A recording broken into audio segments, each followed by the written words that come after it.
ಯಶಸ್ವಿಯಾಗಿ 2ನೇ ವಾರದತ್ತ ಪ್ರದರ್ಶನ ಕಾಣ್ತಾ ಇರುವ ನಮ್ಮ ಆಟಿಡೊಂಜಿ ದಿನ ಚಿತ್ರವನ್ನ ಕೆಲವು ಕಿಡಿಗೇಡಿಗಳು ಉದ್ದೇಶಪೂರ್ವಕವಾಗಿ ಸಿನಿಮಾದ ಕೆಲವು ವಿಡಿಯೋವನ್ನ ಸಾಮಾಜಿಕ ಜಾಲತಾಣದಲ್ಲಿ ಅಪ್ಲೋಡ್ ಮಾಡಿದ್ದಾರೆ. ಇವರ ವಿರುದ್ಧ ಸೈಬರ್ ಕ್ರೈಂ ಪೊಲೀಸ್ ಠಾಣೆಯಲ್ಲಿ ದೂರು ನೀಡಲಾಗಿದೆ ಎಂದು ಚಿತ್ರದ ನಿರ್ಮಾಪಕ ರಾಧಾಕೃಷ್ಣ ನಾಗರಾಜು ಹೇಳಿದರು.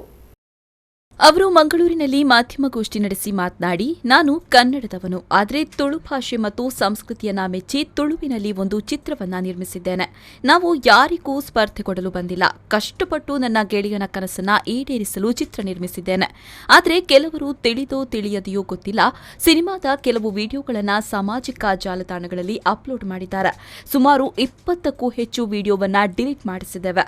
ನಾವು ಎಲ್ಲಾ ತುಳುನಾಡಿನ ಜನತೆಯಲ್ಲಿ ವಿನಂತಿಸ್ತಾ ಇದ್ದೇವೆ, ದಯವಿಟ್ಟು ನನ್ನ ಚಿತ್ರ ಮಾತ್ರವಲ್ಲ, ಯಾವುದೇ ಚಿತ್ರವನ್ನ ಪೈರಸಿ ಮಾಡಬೇಡಿ ಅಂತ ಹೇಳಿದ್ರು. ನಮ್ಮ ಸಿನಿಮಾನ ಎಲ್ಲಾ ಸೈಟ್ಗಳಲ್ಲಿ ಅಪ್ಲೋಡ್ ಮಾಡ್ತಿರ್ತಾರೆ. ಈ ಸಂಬಂಧ ಆಲ್ರೆಡಿ ನಾವು ಮಂಗಳೂರಿನ ಸೈಬರ್ ಕ್ರೈಮ್ ಡಿಪಾರ್ಟ್ಮೆಂಟ್ಗೆ ಕಂಪ್ಲೇಂಟ್ ಕೂಡ ಕೊಟ್ಟಿದ್ವಿ.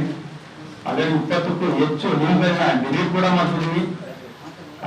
ಮತ್ತೆ ನಮ್ಮ ಚಿತ್ರದಲ್ಲಿ ಬರುವಂತಹ ಸಂಭಾಷಣೆಗಳ ವಿರುದ್ಧ ಕೂಡ ಕೆಲವರು ಉದ್ದೇಶಪೂರ್ವಕವಾಗಿ ಅಪಪ್ರಚಾರ ಮಾಡ್ತಿರ್ತಾರೆ. ನಮ್ಮ ಚಿತ್ರದಲ್ಲಿರುವಂತಹ ಸಂಭಾಷಣೆಗಳು ಜನರ ಹಾಸ್ಯಮಯಕ್ಕೆ ಸಂಬಂಧಪಟ್ಟಿದ್ದ ಹೊರತು ಬೇರೆ ಯಾವುದೇ ತರದ ಆಗಿರೋದಿಲ್ಲ.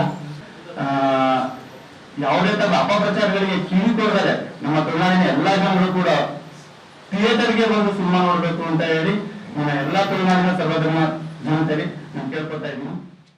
ಈ ಸಂದರ್ಭ ಚಿತ್ರದ ಸಹ ನಿರ್ಮಾಪಕ ಆಕಾಶ್ ಹಾಸನ್, ನಿರ್ದೇಶಕ ವೈಭವ್ ಪ್ರಶಾಂತ್, ನಟ ಪೃಥ್ವಿ ಅಂಬರ್ ಉಪಸ್ಥಿತರಿದ್ದರು.